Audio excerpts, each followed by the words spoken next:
अगर खुदा ना खास्ता आप किसी ऐसे इदारे में हैं जहाँ पे आपका मैनेजर या एक बैड मैनेजर है या एक टॉक्सिक मैनेजर है किसी भी वजह से, तो करने के काम क्या है? ह्यूमिलिएशन, यानी कि अक्सर व बेशतर लोगों को जलील करता हुआ पाया जाता है। आप अपनी सीवी को, आप अपने स्किल सेट को बेहतर करना ना छोड़ें और वो चमचागिरी करना शुरू हो जाते हैं। अपने बॉस के फटे हुए जोक्स पे, बेकार जोक्स पे ज़ोर ज़ोर से हंसना शुरू हो जाते हैं, उनकी फजूल बातों पे तारीफ़ करना शुरू हो जाते हैं। अस्सलाम वालेकुम रहमतुल्लाहि व बरकातुहू। आज से थोड़े दिन पहले मैं अपने बेटे के साथ एक जगह पे बैठा हुआ था और अपने एक रिलेटिव से मुलाकात कर रहा था जिसने रिसेंटली पाकिस्तान की एक मिड साइज कंपनी से एक इंटरनेशनल ग्लोबल जायंट को जाके ज्वाइन किया है। जैसा कि आप सोच सकते हैं, मैंने उससे पहला सवाल ये किया कि अब्दुल्ला, तुम्हारा एक्सपीरियंस कैसा चल रहा है? तो उसने मुझे बताया कि अली भाई, मैंने वो कंपनी ज्वाइन की है और उस कंपनी को ज्वाइन करने से पहले मेरे साथ एक बड़ा इंटरेस्टिंग एक्सपीरियंस हुआ। उसने मुझे बताया कि इंटरव्यू के फाइनल स्टेजेस में सीईओ ने उस इंडिविजुअल से, यानी कि मेरे रिलेटिव से मुलाकात की, तो उसको बताया कि बेटा, तुम जिस मैनेजर को रिपोर्ट करने वाले हो वो इस कंपनी का सबसे टॉक्सिक और सबसे बैड वर्स्ट मैनेजर है। बड़े बड़े एम्प्लॉयज और बड़े बड़े सुपरवाइजर्स आए और टिक ना सके, तो ज़रा ख्याल करना। इस इंडिविजुअल ने, यानी कि मेरे रिलेटिव ने मुझे बोला कि अली भाई, मैंने इसको एक चैलेंज अस्यूम किया और मैं डाइव इन कर गया और मैं अब डिफरेंट टेक्निक्स अडॉप्ट कर रहा हूँ, जिसकी वजह से मैं अपने आप को वहाँ सस्टेन करना चाहता हूँ और मैं उस ऑर्गेनाइजेशन का पार्ट बनना चाहता हूँ। ये सब कुछ सुनने के बाद मेरे जहन में एक सवाल आया और वो ये था कि जब ग्लोबल कंपनीज इस सिचुएशन के अंदर आ जाती हैं कि उनकी लीडरशिप पोजीशंस में या उनकी मैनेजरियल पोजीशंस में ऐसे लोग एग्जिस्ट करते हैं जो कि अपने से नीचे के सबऑर्डिनेट्स की ज़िंदगी को किसी न किसी वजह से मिजरेबल बना देते हैं, तो इसका मतलब है कि पाकिस्तान में बहुत सारे बेशुमार ऐसे इदारे हैं जहां यही सिनेरियो एग्जिस्ट करता है। अगर खुदा ना खास्ता आप किसी ऐसे इदारे में हैं जहां पे आपका मैनेजर या एक बैड मैनेजर है या एक टॉक्सिक मैनेजर है किसी भी वजह से, तो करने के काम क्या है? आज की टॉक का टॉपिक यही है। इस टॉक के लिए हम बैड मैनेजर और टॉक्सिक मैनेजर को थोड़ा सा अनपैक करेंगे, थोड़ा सा डिफ्रेंशिएट करेंगे। देखें, अक्सर आप ये टर्म्स सोशल मीडिया पे सुन रहे होते हैं, toxicity is bad, this is bad, that is bad. ये स्टेटमेंट है बहुत कंफ्यूजिंग हो गई है। तो हम सिर्फ इस टॉक के लिए ये डिसाइड करते हैं कि एक बैड मैनेजर के साइंस क्या होते हैं। एक बैड मैनेजर वो शख्स होता है जो कि पुअर कम्युनिकेटर होता है, जिसकी कम्युनिकेशन स्किल्स अच्छी नहीं होती, डिसऑर्गेनाइज्ड होता है, इनएक्सपीरियंस्ड होता है, इनकंसिस्टेंट होता है, इंस्ट्रक्शन सही नहीं देता, अगर कोई बात बताता है तो वो पूरी नहीं करता, अगर कोई प्रॉमिस करता है तो किसी न किसी वजह से उस प्रॉमिस को डिलीवर कर नहीं पाता, अगर वो करना भी चाहे। ये एक बैड मैनेजर के कुछ बेसिक से एग्जांपल्स हैं। बैड मैनेजर्स को मैनेज करना फिर भी आसान है। अगर आप किसी बैड मैनेजर की टीम का पार्ट है तो इस सिचुएशन को मैनेज करना फिर भी आसान है। एक टॉक्सिक मैनेजर बहुत बड़ा बुली होता है।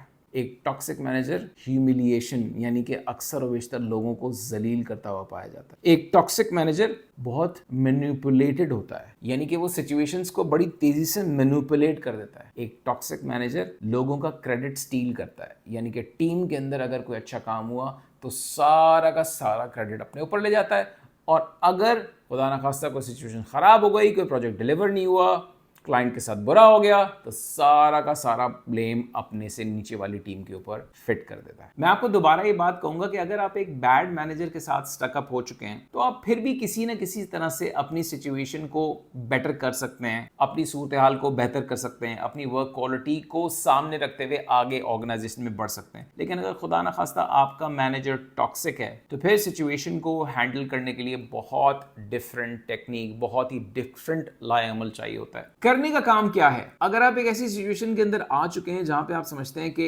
आपके साथ ठीक नहीं हो रहा, तो सबसे पहले करने का काम ये कि have a direct conversation with your manager. आप अपने मैनेजर के साथ बैठे और उससे पूछे, सर आप मुझे बताएं कि मेरे साथ क्या क्या परफॉर्मेंस चैलेंजेस आपको आ रहे हैं, क्या मैं डेडलाइंस में कोई इश्यू प्रोड्यूस करता हूँ, क्या मेरे रिजल्ट्स ठीक नहीं हैं, क्या मेरी कैपेबिलिटीज़ के अंदर कोई फ्लॉ है। और बड़ी ओपन एंडेड डिस्कशन अपने मैनेजर के साथ कीजिए, उससे फीडबैक लीजिए कि सर आप मुझे सिंसियरली बताएं, what are the problems that you are facing with me, I want to fix those. आप सिंसियरिटी के साथ अपने मैनेजर से बात कीजिए और कॉन्वर्जेशन कीजिए। उम्मीद की जा सकती है कि आपका मैनेजर अपनी निगाह से जो भी आपकी परफॉर्मेंस में फ्लॉज देखता है, जिसकी वजह से आप उसको एक बैड मैनेजर जानते हैं, वो आपको फ्लॉज बताएगा, और अगर तो वो फ्लॉज और वो वीकनेसेस और वो एरियाज ऑफ इम्प्रूवमेंट आपके अंदर वाकई में मौजूद हैं, तो आप उसके ऊपर काम करना शुरू कर दें। दूसरी चीज़, किसी भी ऑर्गेनाइजेशन के अंदर multiple projects, multiple departments exist करते हैं। अगर आप किसी एक मैनेजर के साथ ऑपरेट नहीं कर पा रहे फॉर वट एवर रीजन्स, तो try to explore opportunities within the company. बजाय इसके कि आप फ़ौरन फैसला कर लें नहीं मैंने उस मैनेजर के साथ काम ही नहीं करना, मैंने इस कंपनी को छोड़ के जाना है, तो भाई पहले तो आप विद इन द कंपनी कुछ एडिशनल अपॉर्चुनिटीज़ को एक्सप्लोर कीजिए। अपनी स्किल्स पे और अपने करियर कैपिटल पे काम करना बिल्कुल भी ना छोड़ें। होता यह है कि जब हम ऐसी सिचुएशन के अंदर आते हैं तो सबसे पहले हम अपनी स्किल डेवलपमेंट को भूल जाते हैं। हम कहते हैं नहीं हमारी स्किल डेवलपमेंट पे कोई काम नहीं होगा। देखें, अपने मार्केट कैपिटल पे, अपने करियर कैपिटल पे फोकस कीजिए। आप किसी भी सिचुएशन के अंदर हैं, आप अपनी सीवी को, आप अपने स्किल सेट को बेहतर करना ना छोड़ें। इसलिए कि अगर फॉर एनी रीजन आपको कंपनी से एग्जिट करना पड़ा या किसी और वजह से आपने किसी नई कंपनी को ज्वाइन किया, तो you should be in a better situation to go at a much higher position than the one that you are in right now. Quietly build your exit options. अपना एग्जिट प्लान खामोशी से बनाना शुरू कीजिए। आप देखें कि जॉब मार्केट के अंदर क्या क्या अपॉर्चुनिटीज मौजूद हैं। अपने लिंक्डइन को अपडेट कीजिए, दूसरे लोगों से नेटवर्क कीजिए, अपने रेज्यूमे को पॉलिश कीजिए, कनेक्टेड रहिए। ओकेजनली अच्छी जगहों पे जहां भी आपको रेलेवेंट पोजीशंस मिलती हैं वहां पे जाके इंटरव्यू दीजिए। अपने नेटवर्क को वार्म रखिए। एक पॉइंट मैं आपको रेकमेंड करूंगा कि देखिए, जिस भी कंपनी के अंदर आप काम कर रहे हैं, खुदा के लिए वहां पे बैठ के जॉब्स को ब्राउज ना कीजिए। वहाँ पे बैठ के दूसरी कंट्रीज़ की कैनेडियन इमिग्रेशन, अमेरिकन इमिग्रेशन और डिफरेंट इमिग्रेशन की वेबसाइट्स को मत खोलिए। जब भी आप ऐसा करते हैं तो आपकी कंपनी को पता होता है कि आप अपने कंप्यूटर पे क्या चीज़ खोल के बैठे हुए हैं, and that creates a really bad impression.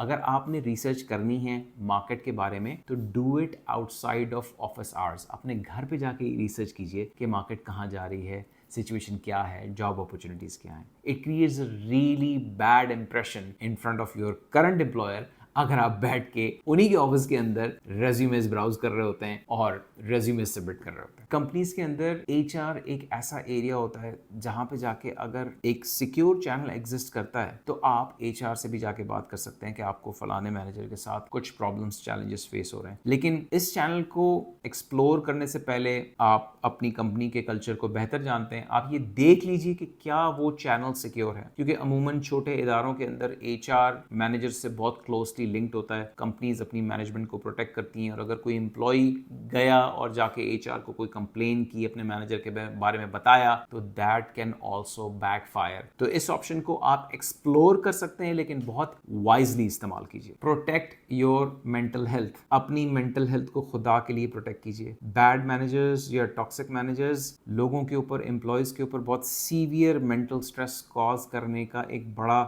सबब बनते हैं। इससे एम्प्लॉयज की नींदें उड़ जाती हैं, उनकी तबीयतों के अंदर फ्रस्ट्रेशन आ जाती हैं, उनके घर के अंदर फैमिली रिलेशनशिप्स डिस्टर्ब होना शुरू हो जाती हैं। देखा ये गया है कि ऐसे एम्प्लॉयज़ जिनकी अपने मैनेजर्स के साथ नहीं बनती, वो जब घर जाते हैं तो अपने बीवी बच्चों के साथ, अपने बहन भाइयों के साथ बहुत ही तल्ख और बहुत ही फ्रस्ट्रेटेड तरीके से रवैया अपना एग्जिबिट करते हैं। तो it can have a very negative impact on your mental health. तो प्लीज़ अपनी मेंटल हेल्थ का ख्याल रखिए। मेंटल हेल्थ का ख्याल रखने का सबसे आसान तरीका और सबसे बेसिक तरीका ये है कि आप किसी न किसी काउंसलर से या किसी न किसी बड़े से या किसी न किसी ऐसे इंडिविजुअल से जिसको आप समझते हैं कि वो आपकी सिचुएशन को अच्छी तरह से समझ सकता है और गाइड कर सकता है, अपने प्रॉब्लम्स को डिस्कस कीजिए ताकि यू विल फील बेटर। अब डिस्कस करते हैं व्हाट नॉट टू डू। सबसे पहली चीज, अपने वर्क स्टैंडर्ड को कभी भी लो मत कीजिएगा। होता ये कि आपने अगर ये नोट कर लिया कि मेरा मैनेजर तो बुरा है, मेरा मैनेजर तो टॉक्सिक है, और now you don't care about your work. आप अपने रिजल्ट के बारे में केयर नहीं करते, आप अपनी करियर डेवलपमेंट के बारे में केयर नहीं करते, बस आप प्रोजेक्ट को ऐसे तैसे कर देते हैं, तो प्लीज ये कभी भी ना कीजिएगा। आप अपने वर्क स्टैंडर्ड को हमेशा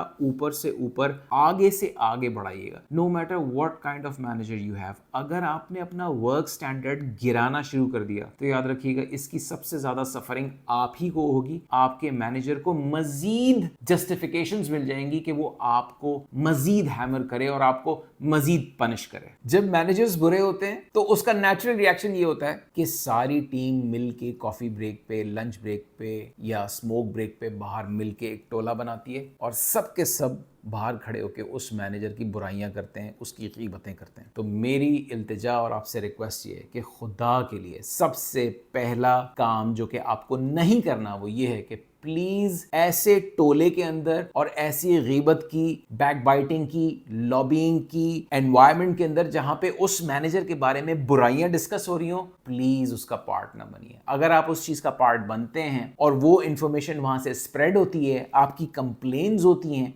और आपके दिल में उस मैनेजर के लिए मजीद नफरत बढ़ती है, तो this will not make the situation बेहतर। ये सिचुएशन को बेहतर बनाने का कोई भी रास्ता नहीं है। हमें बड़ा मजा आता है जब 4 बुरी बातें हमारे मैनेजर के बारे में हो रही हैं तो अब 5वीं बात भी हम भी कंट्रीब्यूट कर देते हैं।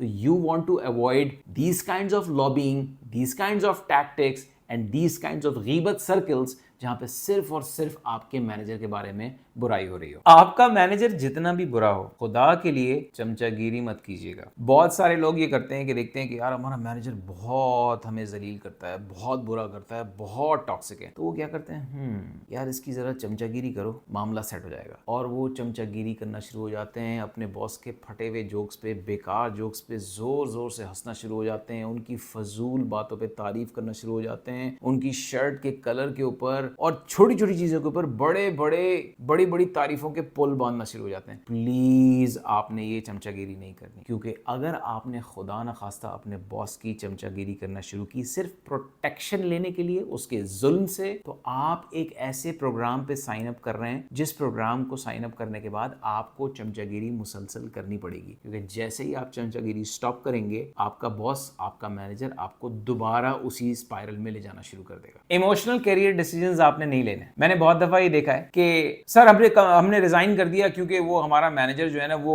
हमारे साथ बहुत ज्यादती कर रहा था। खुदा के लिए जब तक आपके पास दूसरी अपॉर्चुनिटी मौजूद नहीं है, जब तक आपके पास दूसरी जॉब मौजूद नहीं है, please don't make emotional career decisions. Career decisions wisely और पेशेंस के साथ लिए जाते हैं। फौरी एब्रप्टली रेजिग्नेशंस देना स्टॉप कर दीजिए। Please don't do this to yourself. कुछ भी कर लें, हमने अगर अपने दिल के अंदर उस मैनेजर के लिए नफरत पैदा कर ली है तो याद रखिएगा ये नफरत सबसे ज्यादा मुझे ज़ाती तौर पे नुकसान पहुंचाएगी। होता यह है कि जब भी ऐसी सिचुएशंस आती हैं जहां पे हमारे मैनेजर हमारे साथ अनफेयर ट्रीटमेंट करते हैं, टॉक्सिक ट्रीटमेंट करते हैं, तो बातें करते करते, गीबत करते करते हमारे दिलों के अंदर उसके लिए बहुत स्ट्रॉन्ग नफरत पैदा हो जाती है और उस नफरत का इजहार हम बार बार अपने कामों में, अपने दोस्तों के साथ करते हैं। यहाँ तक कि अगर 9 से 10 घंटे हम ऑफिस में हैं तो घर जाने के बाद भी वो मैनेजर मुझे याद आ रहा होता है। उस मैनेजर ने तो सिर्फ हमसे इंटरेक्ट करना होता है 9 घंटे,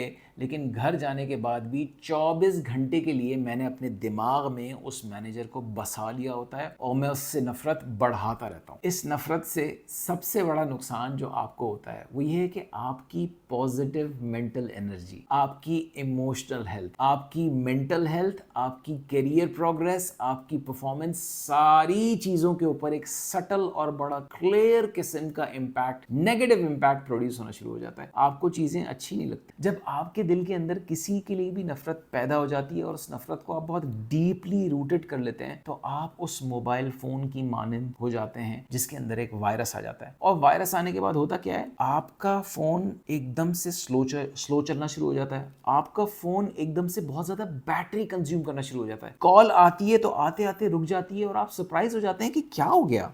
बज़ाहिर तो सब कुछ ठीक चल रहा है, लेकिन वो वायरस उसके अंदर मौजूद है जो कि रैपिडली उसकी एनर्जी को ड्रेन कर रहा है। इसी तरह से नफरत, चाहे वो किसी के लिए भी हो, चाहे वो आपके मैनेजर के लिए हो, चाहे वो बॉस के लिए हो या वो किसी और इंडिविजुअल्स हो, हमारे दिलों की पॉजिटिव एनर्जी को पूरी तरह से ड्रेन कर रही होती है। मेरी बात से आप कतई ये मत समझिएगा कि मैं आपको कह रहा हूं कि बस अब आपका तो नसीब ही ऐसा है, आपके लिए सिर्फ दुआ की जा सकती है और आप इस सिचुएशन को झेलते रहें। You can dislike the situation, you can talk about it, you should fix it, but सिर्फ और सिर्फ उस अगले बंदे के लिए नफरत दिल में रख के बार बार उसका इजहार करना, this will not create any benefit for you, बल्कि ये आपको ज्यादा नुकसान पहुंचाएगा बनिस्बत उस शख्स के लिए जिससे नफरत की जा रही है। इन सारी चीजों को करने से पहले एक स्टेप जीरो है और वो स्टेप जीरो ये है कि look inward before you blame someone else. होता ये है कि खुदा ना खास्ता हम ऐसी सिचुएशन के अंदर हैं तो we are very quick to blame others. हम किसी भी ऐसी सिचुएशन को जो कि कंपनी में हमारे साथ नामुनासिब हो रही है, हम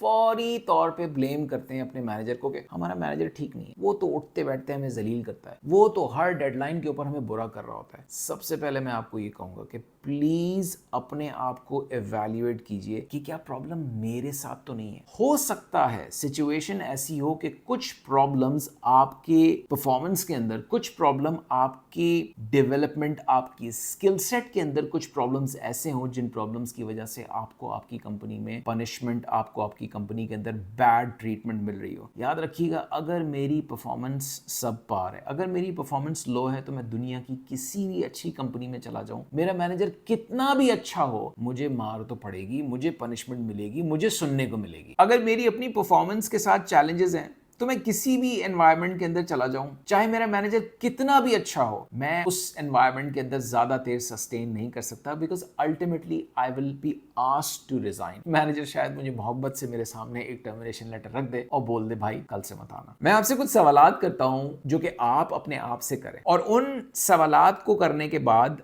आप ये असेस कर सकते हैं कि कहीं प्रॉब्लम मेरे अंदर तो नहीं है। क्या मैं फ्रीक्वेंटली डेडलाइंस मिस करता हूं? क्या और भी लोग मेरी टीम में मुझे ये कह रहे होते हैं कि यार तुम्हारी प्रोडक्ट में, तुम्हारे प्रोजेक्ट के अंदर, तुम्हारे रिजल्ट्स के अंदर कोई प्रॉब्लम है? क्या और भी मैनेजर्स मेरे करियर में ऐसे गुजरे हैं जिन्होंने मेरे बारे में बहुत सारी कंप्लेंट्स की हैं? When was the last time जब मैंने अपनी करियर डेवलपमेंट के ऊपर, स्किल डेवलपमेंट के ऊपर काम किया? कहीं ऐसा तो नहीं हो गया कि 1 साल से ज्यादा गुजर गया हो और 2 साल से ज्यादा गुजर गए हो और मैंने अपने करियर डेवलपमेंट पे कोई काम ही नहीं किया? कहीं ऐसा तो नहीं होता कि कोई सिचुएशन खराब हो और मैं उस सिचुएशन की ओनरशिप नहीं लेता और दूसरे लोगों के ऊपर ब्लेम डालता हूं? अगर मेरे करियर में बहुत सारे मैनेजर्स ऐसे गुजरे हैं जिन्होंने मेरे बारे में सिमिलर कंप्लेंट्स की हैं, तो याद रखिएगा, हो सकता है प्रॉब्लम मेरे अंदर हो, मेरे मैनेजर्स के अंदर ना हो। अगर खुदा ना खास्ता आपको ऐसा लगता है कि इन सवालात के जवाबात देते हुए आपको ऐसा रियलाइज हुआ कि प्रॉब्लम आपके अंदर है, तो सबसे पहला करने का काम मैं आपको रेकमेंड करूंगा कि आप अपने मैनेजर से ऑनेस्ट कॉन्वर्जेशन कीजिए, और ये कॉन्वर्जेशन कीजिए कि सर मुझे ऐसा लगता है कि प्रॉब्लम मेरे अंदर है, मैं डेडलाइंस मिस करता हूं, मैं प्रोजेक्ट टाइमली डिलीवर नहीं करता, मेरी कम्युनिकेशन में प्रॉब्लम है,